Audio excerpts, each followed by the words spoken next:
Tras el orgullo roto de Babel, la humanidad se había convertido en un murmullo de naciones distantes.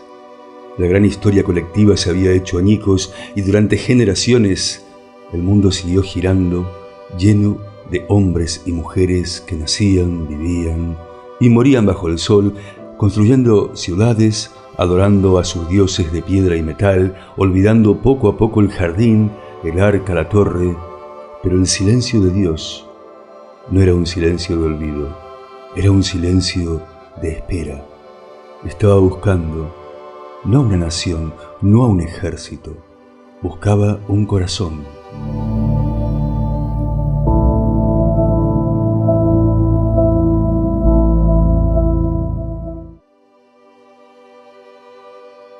Y lo encontró aquí, en Ur, una de las grandes capitales del mundo antiguo, un centro de poder, riqueza y conocimiento. Y lo encontró en un hombre llamado Abraham, un hombre ya entrado en años, casado con una hermosa mujer y estéril, llamada Sarai. Un hombre con una vida hecha, con sus rebaños, su familia, su clan, una vida cómoda. Y entonces, un día, en medio de la normalidad de su vida, Abraham escuchó una voz. No fue un trueno, no fue un terremoto, fue una palabra, clara y afilada como un cuchillo, que se le clavó en el centro de su alma, una orden de 7 palabras que lo cambiaría todo. Vete de tu tierra, de tu parentela y de la casa de tu padre. Vete, abandona tu París, tu cultura, tu gente, abandona la tumba de tus antepasados y la seguridad de tu clan, abandona todo lo que te define, todo lo que eres, por un destino que ni siquiera te voy a nombrar, a la tierra que yo te mostraré. Dejarlo todo, ahora, a mi edad. ¿Ir a dónde? ¿Por qué yo? Mi padre, Taré, ya intentó este viaje una vez y se quedó a mitad del camino. ¿Y si me pasa lo mismo? ¿Y si esta voz es solo el eco de la locura? Pero junto a la orden imposible vino una promesa deslumbrante, una promesa que era la respuesta directa a la maldición de Babel. Y haré de ti una nación grande, y te bendeciré, y engrandeceré tu nombre, y serán benditas en ti todas las familias de la tierra. Y Abraham, el hombre de Ur, decidió creer. No sabemos cómo lo explicó a su esposa, a su sobrino Lot, a su clan, cómo se justifica abandonar una vida entera por un susurro. Pero lo hizo. Empacó sus tiendas, reunió sus rebaños y su gente y comenzó a caminar hacia el oeste, dejando atrás la única casa que había conocido, el primer exiliado por elección, el primer peregrino de la fe. Y tras meses de viaje, entraron en Canaán, la tierra de la promesa, y lo primero que encontraron fue una prueba brutal. La tierra estaba seca, agrietada. Una hambruna severa apretaba la región, la tierra que fluía leche y miel. En ese momento solo ofrecía polvo.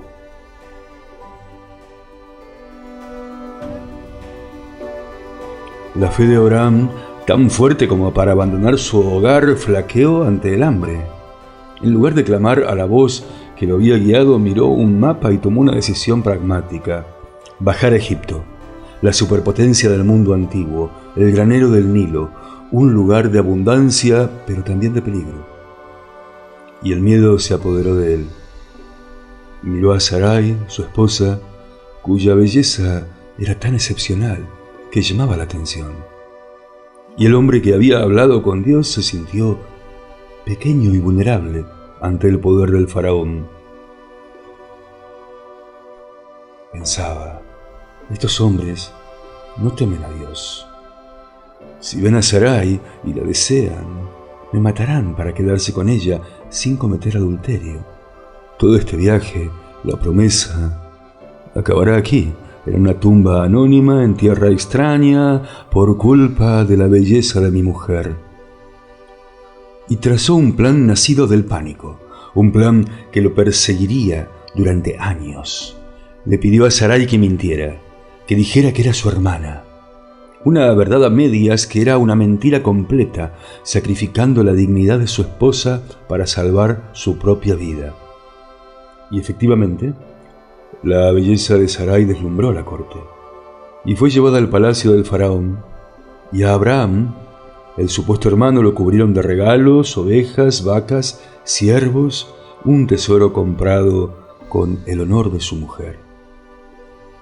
Pero la promesa que protegía a Abraham también protegía su linaje, y plagas extrañas cayeron sobre la casa del faraón.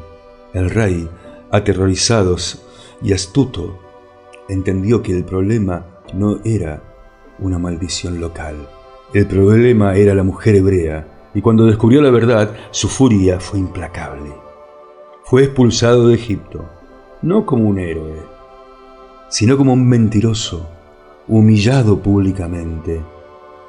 Pero se fue con las riquezas que le habían dado. Dios, de una manera misteriosa, había usado incluso el miedo y el fracaso de su elegido para cumplir parte de su promesa. De vuelta en Canaán, la riqueza se convirtió en un problema. Las peleas entre sus pastores y los de su sobrino Lot eran constantes. Y aquí, el Abraham que regresaba de Egipto no era el mismo que entró. Había aprendido algo en la humillación. Con una calma y una generosidad sorprendentes, llevó a Lot a una colina. No debe haber peleas entre nosotros, le dijo. Somos familia, escoge tú primero. Y Lot escogió el verde valle del Jordán, cerca de Sodoma. Abraham se quedó con las colinas más secas. El hombre de la promesa eligió la paz por encima de la prosperidad.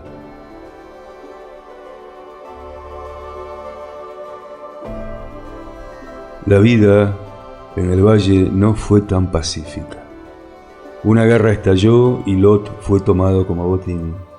Cuando la noticia llegó a oídos de Abraham, el anciano pastor se transformó. Cayó sobre el campamento enemigo en una audaz incursión nocturna y lo rescató. A su regreso, victorioso, tuvo un encuentro que lo marcaría para siempre. Un personaje misterioso salió a su encuentro. Melquisedec, rey de Salem y sacerdote del Dios Altísimo, y bendijo a Abraham, dándole pan y vino. Pero a pesar de la victoria militar y la bendición sacerdotal, esa noche, bajo las estrellas, la duda volvió a asaltar a Abraham. Su victoria en el campo de batalla solo hacía más evidente su derrota en el lecho conyugal.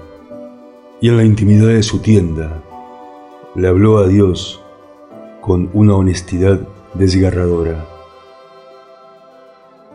Señor, Dios mío, ¿de qué me sirve todo esto? ¿Me das riquezas? ¿Me das victorias? Pero no me das un hijo. Soy un árbol seco. Mi heredero sigue siendo Eliezer, mi siervo de Damasco. ¿Es esta tu promesa? ¿Un sirviente heredando todo lo que soy? La respuesta de Dios fue el momento que definiría la fe para millones de personas en los siglos venideros. Lo sacó de la tienda, lejos de sus dudas y sus miedos, y lo puso bajo la inmensidad del cielo del desierto. Mira ahora los cielos y cuenta las estrellas, si es que las puedes contar. Así será tu descendencia. Y en ese momento, Abraham creyó.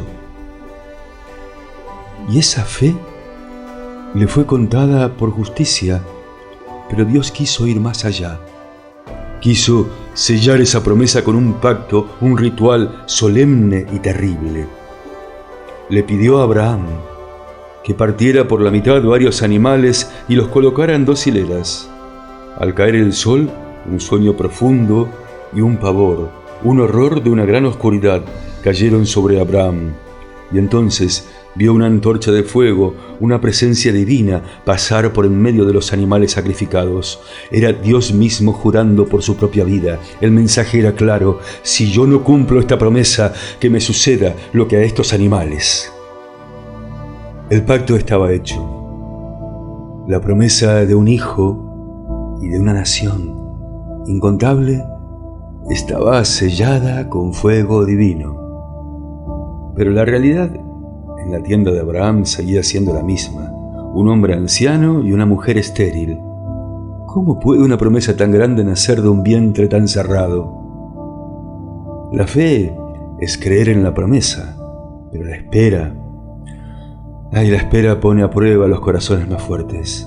Y es en esa espera donde Sarai, su esposa, tomará una decisión que, intentando ayudar a Dios, complicará la promesa de maneras que nadie podía imaginar. Exploramos las lecciones de este increíble viaje de fe en nuestro vídeo complementario y te esperamos en el próximo episodio de la historia. Génesis, la promesa y la risa.